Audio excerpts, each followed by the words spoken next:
Praise the Lord forevermore. This is the day that the Lord has made, and we will rejoice and be glad in it. Today is, guess it, the 23rd of September 2017. So if the camp of the 23rd of September can be believed, today is the day that the rapture is going to take place. Today is the day that the Lord Jesus is going to come, according to them, to rapture his church and trigger the tribulation period. Obviously, I believe that I've laid the case that that is not true, that is not what the Bible teaches.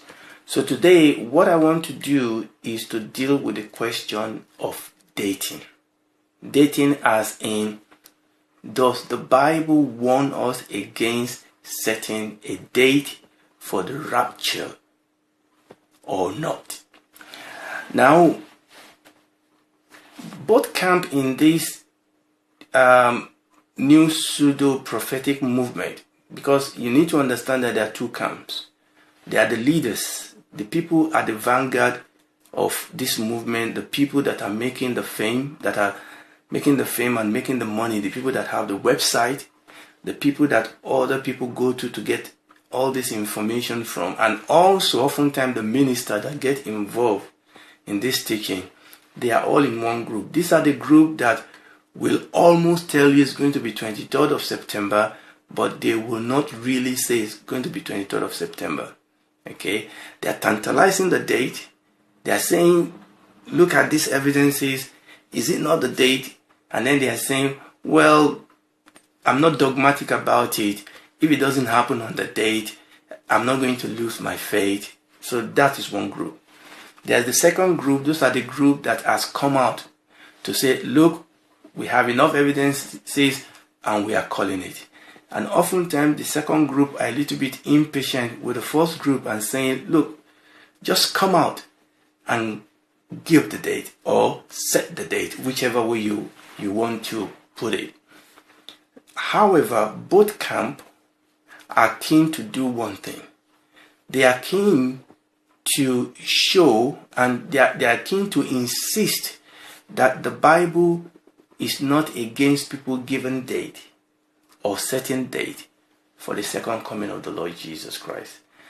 And as such, they are keen to show that anybody that insists by the Bible that the Bible says that no man knows the day or the hour, they are keen to show that it's because you don't know the Hebrew custom or you don't know the Hebrew culture, and that is why you are saying that you are basically ignorant of the background to what the Lord Jesus said, and they are keen to say that actually that the Bible did support that the church should know the date. So we are going to look at that.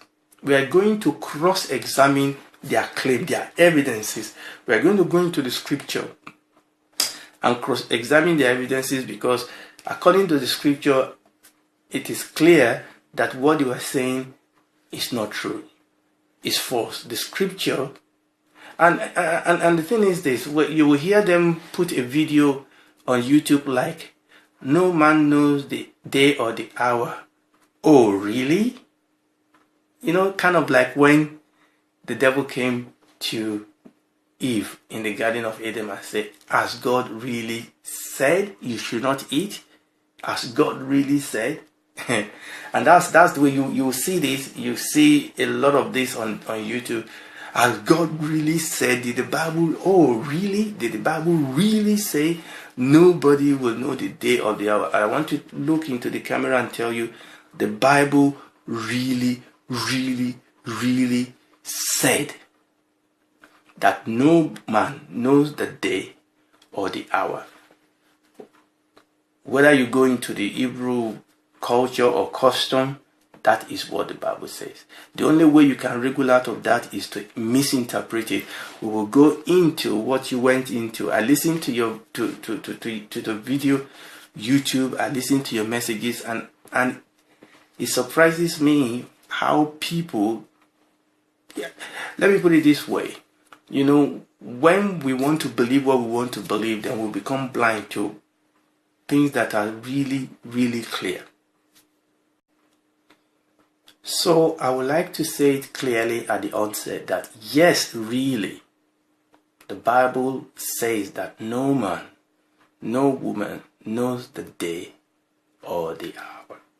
Now, this phrase is directly from the book of Matthew chapter 24. We all know that. So, Matthew chapter 24 and Matthew chapter 25 is what is traditionally called the Olivet Discourse. Okay, so let's read the first few verses to lay the background. And the Lord Jesus went out, verse 1, and departed from the temple, and his disciples came to him for to show him the buildings of the temple. Right?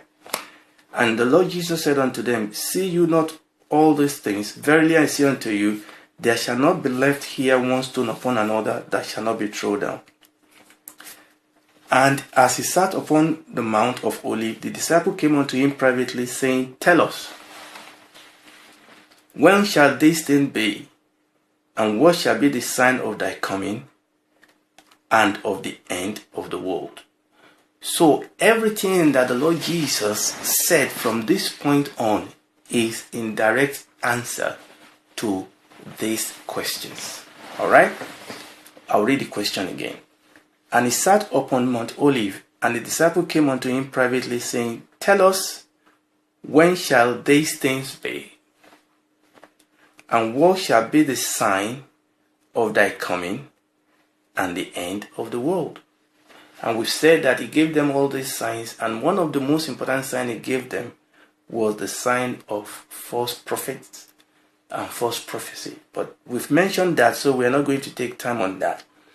And then he kept telling them a whole lot of things, and that is what led to this verse 36. Now, I've had one of them talked about reading verse 35 before you go to verse 36, which is legitimate. Let me read from verse 33. So likewise, when you shall see all these things, know that it is near, even at the doors. Verily I say unto you, this generation shall not pass till all these things be fulfilled. Heaven and earth shall pass away, but my word shall not pass away. But of that day and hour knoweth no man, no, not the angels of heaven, but my Father only. But as the days of Noah were, so shall also be the coming of the Son of Man be. And then he went on and on and on. I mean, it would be good for us to read through all the chapters. In fact, read chapter 25, but we wouldn't have the time now. But it's good for us to see the setting, the context in which this verse 26 has been spoken by our Lord Jesus Christ. Now, the most central discussion is on verse 36, okay? But of that day and hour knoweth no man. No, not the angels in heaven, but my Father only. Rightly so, people have pointed out that for you to understand this verse, you must not interpret it in our own contemporary Gentile understanding. Rightly so. Because the people that had the Lord Jesus Christ, when he spoke this word, they understood that the Lord Jesus Christ was using a phrase that is related to two things: to Jewish wedding and to the feast of the Lord. Okay? And this is a phrase that when somebody speaks this phrase, you can connect it to those two, custom and culture. So immediately somebody said, but of that day and hour knoweth no man. You know that it's a phrase that is connected to those two things. So we need to go back to those two, the Jewish wedding and the Jewish feast. And that will give us an understanding as to what this means. And again, I'm going to tell you this. When you go back to those two, it's going to tell you that it means exactly what it says, that no man knows the day or the hour. Okay? Oftentimes, the people that ask us to go back, they ask us to go back as if going back give it another meaning. No, it doesn't give another meaning. But going back actually gave us one understanding that if you don't go back now, and this is what I've not had most of them talk about, going back to the original root of this phrase actually clarify one thing for us, and it's not about the day or the hour. It's actually about the person of the Lord Jesus Christ. Because for me, the issue this raised is, does that mean that the Lord Jesus Christ does not know something that his Father knows? And a lot of people has questioned the divinity of the Lord Jesus Christ by saying that there are some things God knows that the Lord Jesus doesn't know.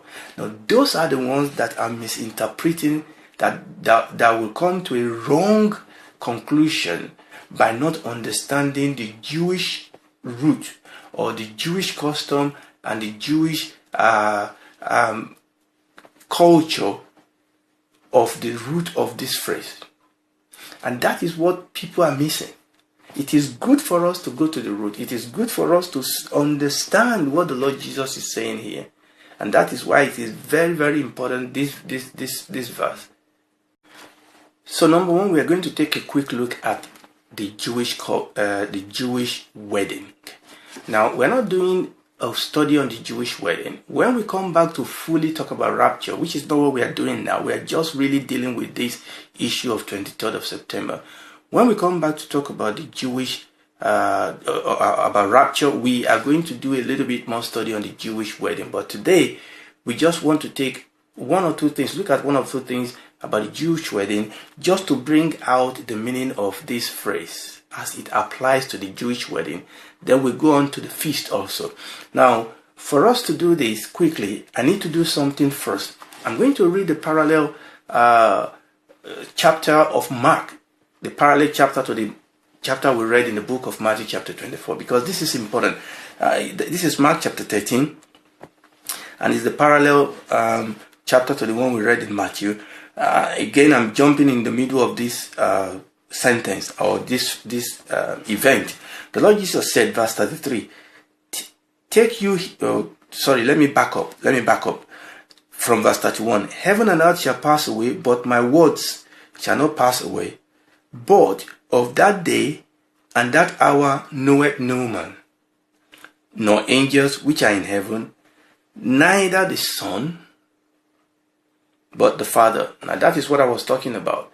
That for me, the issue that going back to the Jewish root of this phrase, the issue that it clarifies for us is not the issue of the date and the hour, is the issue of the person of Jesus. That if you don't understand that the Lord Jesus was using a Jewish wedding phrase here, you will come to a wrong, erroneous conclusion about him. Going back to the Jewish root, going back to the Jewish wedding, does not, will not change the fact that no man knows the day or the hour. Okay, now let me read down here. He said, take you heed, again, verse 32, but of that day and that hour knoweth no man, no, not the angels which are in heaven, neither the Son, but the Father. Now, take you heed, watch and pray, for you know not when the time is. Now, I want you to look at that phrase, because I'm going to come back to this. Take you heed, watch and pray, because this is going to tie in with the second part of what we are going to talk about. The part where people want to insist that the Bible actually did declare that we can know the day, because the Bible says that you are not in darkness, that the day should come upon you as a thief in the night. So we are going to talk about the thief in the night part of this, because it ties it into this. But let me read this further. Take you heed, watch and pray, for you know not when the time is. For the Son of Man is as a man taking a far journey, who left his house, gave authority to his servant, and to every man his work, and commanded the porter to watch. Watch you therefore, In other words, the master has gone. The master would come back. And he said, verse 35, watch you therefore, for you know not when the master of the house cometh, at even, midnight, cockcrow, in the morning. You don't know. That is what this is saying. You know, and the Bible, the scripture says it in very clear. How else is God going to say it? God can come, the master, or the Lord Jesus. The master can come in the evening, he can come at midnight, he can come at cockcrow, he can come in the morning. And he gave them a key. He said what? Take heed. Take you heed. Verse 33. Watch and pray. And look at that word watch. In fact, I'm going to go ahead of myself here. The reason, listen to me, the reason why the day will not catch the church as a thief in the night, I'm going ahead of myself now. It's not because the church know the date. It's not because the church know the day of the hour. It's because the church is watching. You understand that? Because people are going to quote, and we're going to quote it. The Bible says, yes, the coming of the Lord is like a thief in the night, but the Bible says it must not catch us as a thief in the night. No, it won't catch us as a thief in the night. It's not because we know a date. It's not because we know the time. It's because we are prepared. It's because we are watching. It's because we are expecting. It's because we are living in anticipation. We are living every day, every hour, every moment in anticipation of his coming. And that is what the Lord Jesus Christ is saying here. Watch you therefore. Live a life of soberness. Live a life of expectation. Live a life of anticipation. Live a life that is expecting the master to come at every time. He said, take you heed, watch and pray. That is why that day will not catch us like a thief in the night. It's because the church must not sleep. Hey, let me read it. Watch you therefore, for you know not when the master of the house coming, at even, or at midnight, or at the cock crowing, or in the morning, lest coming suddenly, he found you sleeping. The reason we are not going to be taken unaware is because we are awake. It's because we are watching. It's because we are taking heed. We are praying. We are watching. And what I say to you, I say to all, watch. Pardon me, I know I've gone ahead of myself over there. I've just thrown away my script right there. But I just felt that I should say that straight away. I'm back now in Matthew chapter 24. Remember, I'm trying to get to the Jewish wedding, okay? I'm back to Matthew chapter 24. Again, to corroborate what I've just read in the book of Mark, okay? That word watch. After the Lord Jesus, we are back in Matthew chapter 24, verse 36. After the Lord Jesus said, but of that day and hour knoweth no man. No. Not the angel, but my Father only. Then he talked about, but as in the day of Noah, he gave that example. But verse 42 then said, watch therefore, for you know not what hour your Lord doth come. You know, let me pause a little bit here. I've listened to some ingenious people that are trying to nitpick some word here. I was listening to Jerry. I've introduced you to Jerry before, who was trying to talk about off the day, and he was trying to say that the understanding of this verse hinges on the off. In other words, what he was saying is that this verse is not saying you cannot know the date. But what he's saying is that you cannot know what will happen on the day. Now, how he got to that, how he got to convince himself in the light of all this, I don't understand. I mean, it baffles me. Number one, if there's anything the Bible tells us about the day, is the content. We know the Lord will descend with a shout. There will be the sound of the trumpet, the voice of an archangel. We know that the church will meet him in the air. We actually know something about what will happen. Obviously, we don't know everything, but we actually know something about what will happen on the day. What we don't know is the day. And how he focused on that word off and missed all the rest baffles me. And then there was another guy that I listened to, and he focused on heaven and earth shall pass away. And he's saying that yes, this day, or not knowing the day, or not knowing the day and hour, is not talking about the rapture. It's talking about the coming of the Lord Jesus after the millennium or something like that. Again, I don't understand that. Why we read the rest? I mean, it is very clear. Verse 42 says, watch therefore, for you know not what hour your Lord does come. Your Lord is not, you don't know the hour your Lord does come. But know this, if the good man of the house has known in what watch the thief will come, again, this fitting it with the thief will come, he will have watched, I will not have suffered his house to be broken into. Therefore be ye also ready. The reason why the coming of the Lord will not meet the church like a thief in the night is because it's not, and I'm repeating it, it's not because the church knows the time. It's not because the church knows the day or the hour. It's because the church is living a life of readiness. It's because the church is living a life of watchfulness. It's because the church is living a life of faithfulness, a life of holiness, a life of obedience to the master. And the master gave us stories and parables of unparable to establish that.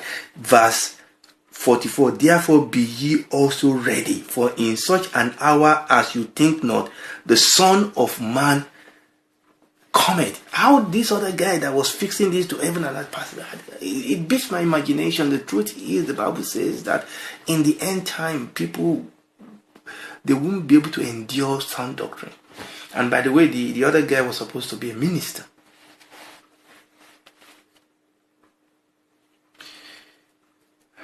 Verse 45. Who then is a faithful and wise servant? You see. Who then is a faithful and wise servant, whom his Lord made ruler over his household, to give them meat in due season? Blessed is that man, whom his Lord, when he shall come, shall find him so doing. And I did say this in one of our teaching before we took a break, that look, our waiting, our readiness, our expectancy is not a waiting of idleness. It's a waiting of engagement. It's a waiting, the Bible says, the Lord Jesus said, occupy till I come. It's a waiting of doing the work of the master, being faithful in the work that the master has committed into our hand, so that when it comes, like those servants that said, master, when you went, you gave me 5 talents, I've traded with it. You gave me 2 talents, I've traded with it. That is the waiting. Blessed is that servant, whom his Lord, when he shall come, shall find so doing. And that is why this day will not overtake the church as a thief in the night.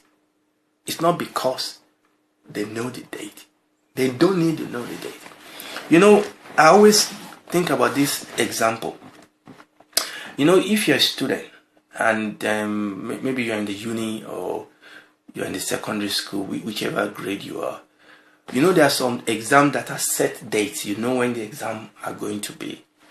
But there are some tests, there are some exams that your teacher can just come into the class and say, today is going to be a surprise test. No, a surprise test doesn't take a good student by surprise, because a good student is ready all the time. You see, it is the bad student, unserious student. It is the lazy student that wait until the exam before they start reading. A good student, a diligent student, read his book or her book immediately after the lecture. She gets home, he gets home, he review what has been taught in class. He did a lot of revision, he assimilated it. If there's something he or she doesn't understand, take it back to the teacher and say, look, can you teach me this? Is not reading for the exam per se, is reading to understand, to assimilate, to know. Okay, it's reading to know. So it doesn't really matter if the teacher comes tomorrow and says, listen, we're having an exam today. The good student is ready, because he's not waiting for exam period before he can read. So really, maybe Maybe this issue of wanting to know the exact time is actually a symptom of laziness, of unseriousness, of idleness. Praise the Lord. The Bible definitely says here that no man, even without us going back to the issue of wedding, but let's go back to the issue of the wedding. To help us understand Jewish wedding, remember the story of the 10 virgins, the 5 wise and the 5 foolish. Now, we're not going to go into that, but at the background, remember the story. Okay, please, it's very important. But there's somewhere I want to read that also corroborates what we are dealing with. John chapter 14. Praise the Lord. Again, a very popular verse. John chapter 14, verse 1. Let not your heart be troubled. Believe in God, believe also in me. In my Father's house are many mansions. If it were not so, I would have told you, I go to prepare a place for you. And if I go and prepare a place for you, I will come again and receive you unto myself, that where I am, there you may be also. Now, actually, this, what the Lord Jesus is saying here, again, you will understand it better because it's using a Jewish wedding phrase here. This phrase is set, within the context of a Jewish wedding. Okay? Now, like I said, we are not doing a complete teaching on Jewish wedding. Okay? But just where we're interested in here. So Jewish wedding essentially take place in 2 steps. Okay? So we have what you can call the engagement, where in ancient Jewish wedding, when a man is engaged to the woman, to all intent and purpose, they are married, but the marriage has not been consummated. Okay? So after the engagement ceremony is done, I'm jumping a lot of oops and things here, and I'm not using the Jewish terms because I can't pronounce them without my notes. So we'll come to that later. Right. So after the engagement, before the man leaves the woman and goes back, this is exactly what the man tells the woman, which is what the Lord Jesus is saying here. So the Lord Jesus is talking here not as God, he's talking here as the bridegroom, as what any bridegroom will say to his bride. I go to prepare. I'm going back to my Father's house. I'm going to prepare a place, because what the bridegroom then does is that he goes back to his father's house and he builds an extension where he's going to bring his bride into it. So he's built an extension in his father's house. And that's what the Lord Jesus is saying here. He said, listen, I go, in my Father's house are many mansions. If you are not so, I will have to. I go to prepare a place for you. And that is what he's been doing for 2,000 years. Over 2,000 years. He's gone to prepare a place for us. That is actually the pattern that God has established for us in Jewish wedding, the pattern of the end time. That is what the Lord has done. So the Lord Jesus is saying exactly what every bridegroom will say to the bride. I'm going back to my Father's house. I'm going to build an extension. When I'm finished, I'm going to come back for you. And he's coming back for us. And I will come and take you to where I am. Now, the coming back for her is where the secret is. Now, it is not the bridegroom that determines when he's going to come back for the bride. Actually, and remember, I'm talking about Jewish wedding now, Jewish culture. After the extension, obviously the extension to the house have to be complete before he can go and bring his bride. But even after the extension has been completed, it is not the son that decides that it's time, Daddy, I finished my the house, we finished now, can we go and get? No. After he has finished, he sits down until his father says, son, go and get your bride. And that's exactly what the Lord Jesus was saying. When the Lord Jesus said in the Mark that we read that, I don't know. So that bridegroom, when anybody asks him, what time are you going to get your bride? His traditional answer is, no man knows the hour. No man knows the date or the hour. I don't even know the date or the hour. It's my Father that knows the date or the hour. He is the one that is going to tell me when it is time for me to go and get my bride. So when the Lord Jesus said, I don't know. Now this is what people need to understand. He's not talking about himself as God. He's using the language of a bridegroom. Okay? He's using the language of a bridegroom. Just like when the Lord Jesus lived among us as a man, the Bible says that he emptied himself of all glory. He submitted himself to obedience unto death. He lived on earth as a man. And he subjected himself. The Bible says he was of like passion as we are, but yet without sin. He submitted himself. He didn't live on earth as God. He submitted himself to live on earth as a man of like passion. And you must not confuse this. And this is what coming down to this root help us to understand. That this is not a comment. This is not a comment on the divinity of the Lord Jesus Christ. Rather, this is a comment on his relationship with his church as the bridegroom to the bride. And that is very, very important. So the bridegroom, when you ask, when are you going to get your bride? He will say, I don't know. I don't know. The extension is finished.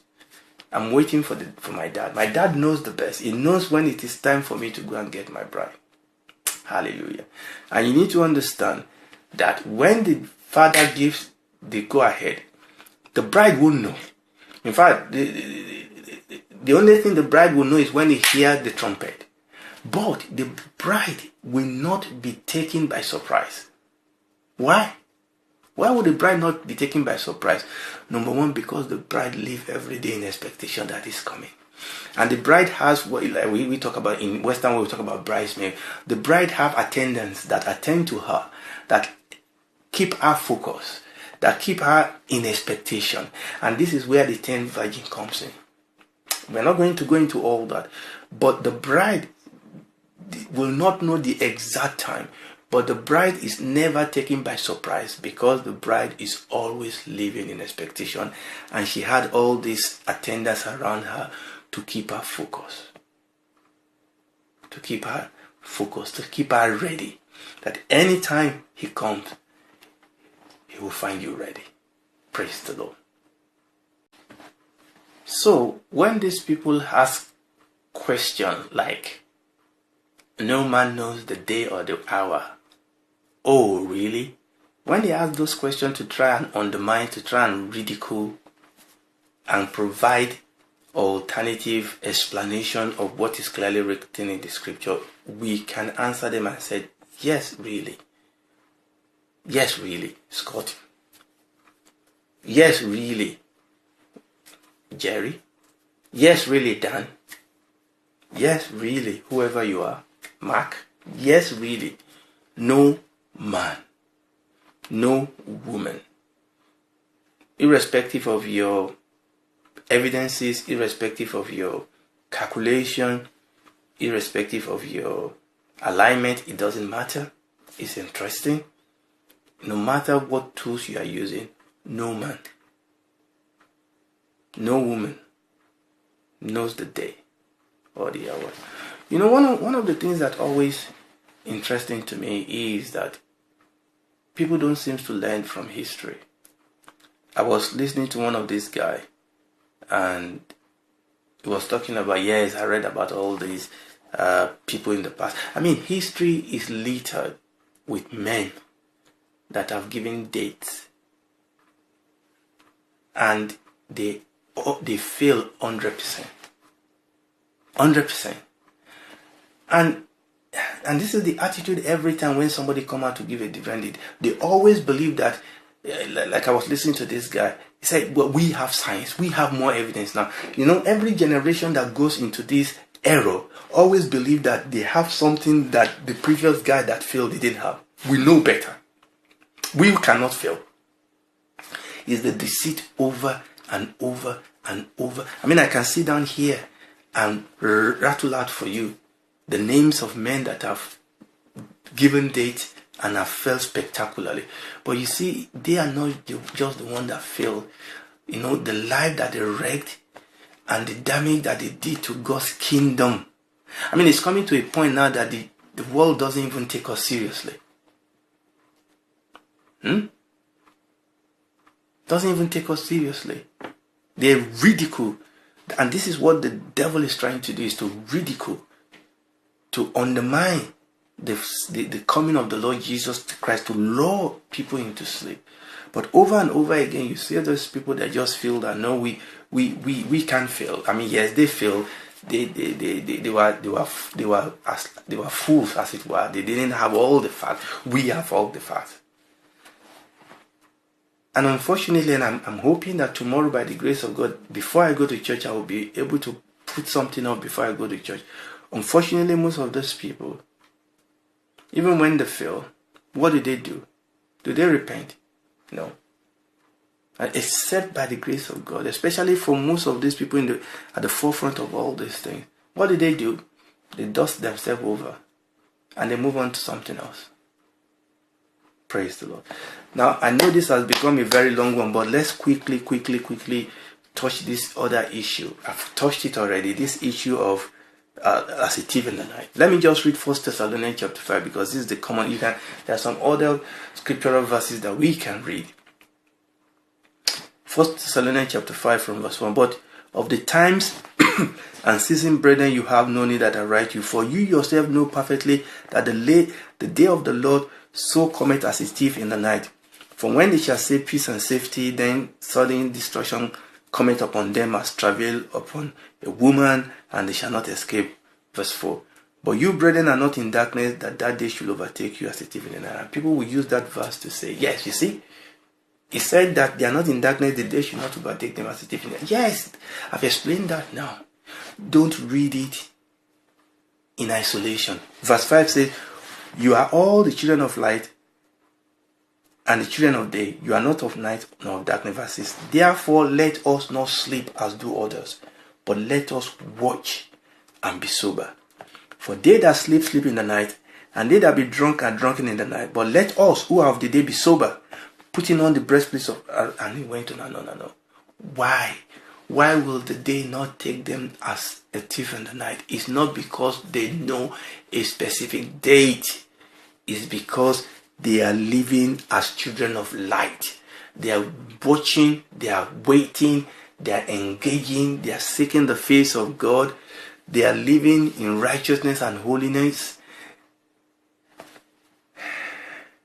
You are all the children of light and the children of the day. Therefore let us not sleep as do others, but let us watch and be sober. This is why. What we need to do is to teach watchfulness and faithfulness and soberness and being engaged in the things of God, not be stargazing. Praise the Lord. Now, very briefly, I will touch on the feast of the Lord as recorded for us in Leviticus chapter 23. Now, I'm not trying to do an exposition on the feast of the Lord. We are only coming here because we need to clarify a little bit further with respect to whether the Lord has deposited for us or saved for us or put into this feast an explanation that will help us with respect to whether we can know the day or the hour. Now, as we've discussed, I think we mentioned this in one of the teaching, that the feasts of the Lord are divided into two groups. We have the spring feast and we have the fall feast. Okay, so the spring feast are the Passover, the unleavened bread, and the first fruit. And rightly so, the Lord Jesus fulfilled each one of these three feasts at the exact time that the feast took place. And also we have the Feast of Pentecost that also happened on the day of Pentecost. Then by extension, people have now said that if the Lord Jesus Christ fulfilled this feast, because again we can go into what the feast is an appointed time, and the Jewish have been having this rehearsal every year. And then the question is, if the Lord Jesus Christ has fulfilled the first four feasts and he has fulfilled them on the day doesn't that follow that he must fulfill the last 3 on the day? Yes. Unless if God has given us an indication that this may not necessarily be so. Okay? And that is actually the point. This is where the next feast to be fulfilled, which is what the Jewish call Yom Teruah, and that's the Feast of the Trumpet. So the Feast of the Trumpet begins the fall festival of the Feast of the Lord. Now, I'm not going to go into the detail. Now, this feast is actually called the Feast that no one knows the day or the hour. Now, this is why we've come to the feast, because in this feast, God has also left for us a message. Let me give you an example here. If let's say, for example, you are involved in an event that takes place regularly. Okay, you are involved in an event that takes place regularly, to the point that people can take it for granted that it's just going to take place regularly. If there's one of those events that is not going to be exactly like the other one, what will you do? You'll probably put a marker and try to point people's attention to this one to say there's something different about this one. Please note, because I don't want you to take it for granted. Maybe all the other one will come at 8 o'clock, but this one you are going to come a little bit early, and I don't want you to come late. So you stress it, you put a marker, there's something you put on that particular day to say, please note, this one is different. And that is exactly what God has done with respect to the Feast of the Trumpet. Because this is the only feast that you cannot pinpoint exactly the onset. And now let me just read this to you, because this is very important. Yom Teruah was determined according to Torah by the first sighting of the silver of the new moon over the Temple Mount. Essentially, is that feast that people have to sight this slavery of the new moon. Now, I'm not going to go into all this detail. It's just because let me put that in. The children of Israel don't run the same calendar like we run. Their calendar depends on the movement of the moon. So when the moon comes out, their month starts, the new moon, and then when the moon goes down, then their month ends. Essentially, that's the way it works. But this feast is particularly such that God made it in such a way that 2 people will have to sight the coming out of the moon over the temple, and it will have to be sighted by 2 witnesses.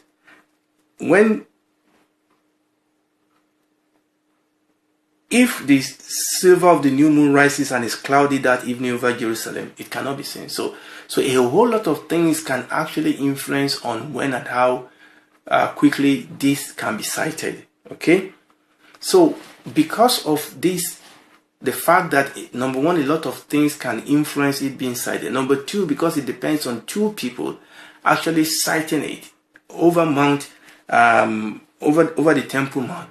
And these 2 people will have to go to the Sanhedrin, and then the Sanhedrin made the call.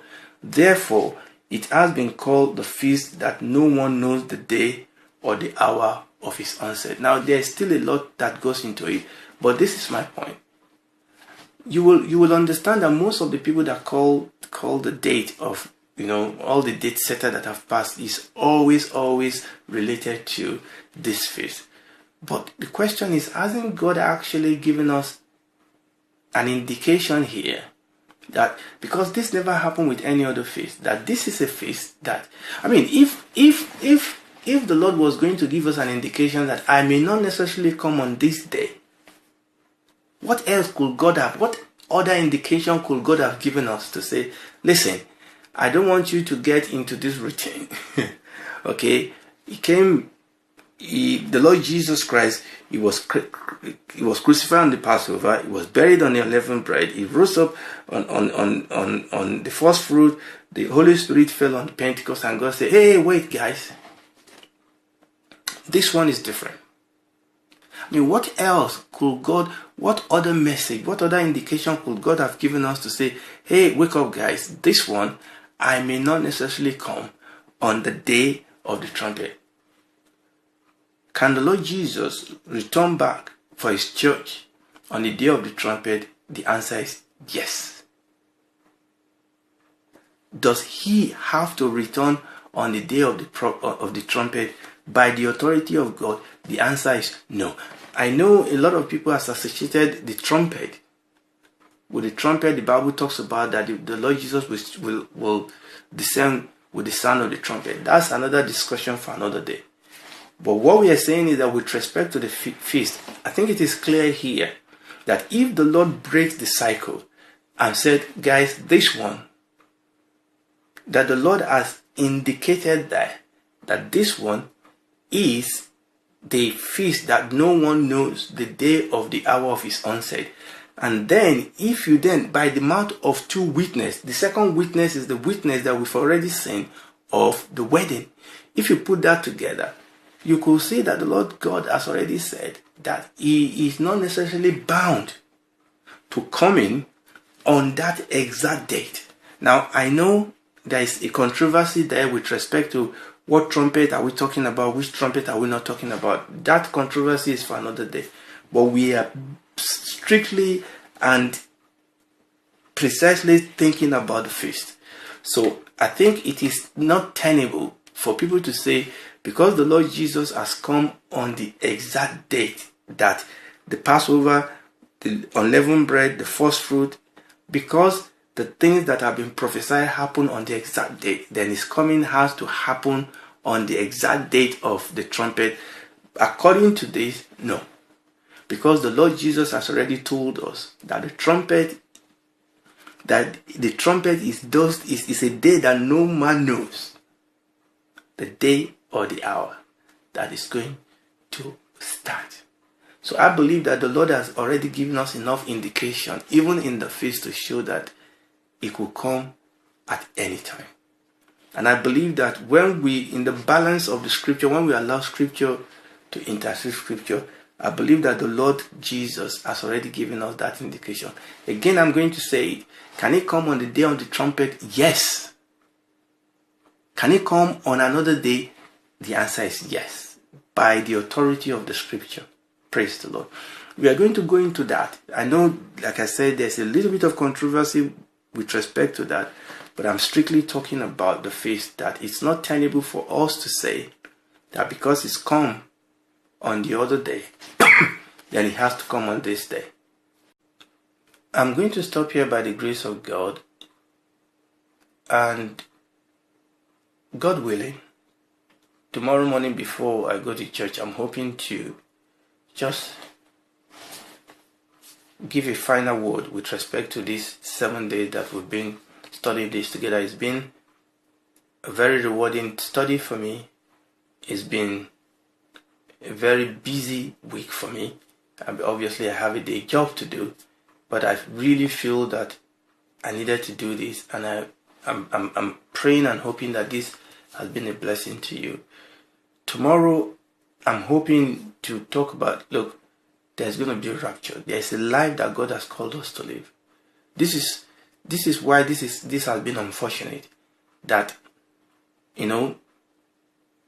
holy things have been thrown to the dogs. Now, I'm not calling any one of these people dogs. I'm just using an expression of the scripture. The Bible says we should not give holy things to dogs. They just mess it up. All right? But we are not going to allow that. We are going to reclaim it. There's a glory. And I'm really hoping that if you've not gone through this 7 days teaching, please do. And also, if you've not, because a lot of what I'm dealing with now, actually to one degree or the other, I've dealt with some of them in my previous teaching on Maranatha teaching series. Please, if you will want to go back, listen to them. Subscribe to this channel if you feel this has been a blessing to you. Share this link on your multimedia, and share this link among your friends if it's been a blessing to you. Unfortunately, I've had to disable the comment on all this teaching. I would have wished not to do that, but experience have taught me that it's probably better that way. But even if you don't agree with me, I'm hoping that this will stimulate you to go and do your own study. Even if you agree with me, you should still go and do your own study yourself. At the end of the day, God will hold each one of us responsible for our action. He will hold each one of us responsible for the teaching that we allow. Remember what we said about Jezebel. God was going to judge the church as Thyatira. He said, because you allowed that woman. And I'm believing that all of us will go back like the church in Berea and we'll check all these things again, whether those things are true. Thank you once again, and hopefully you will be able to join me tomorrow. God bless you. Bye.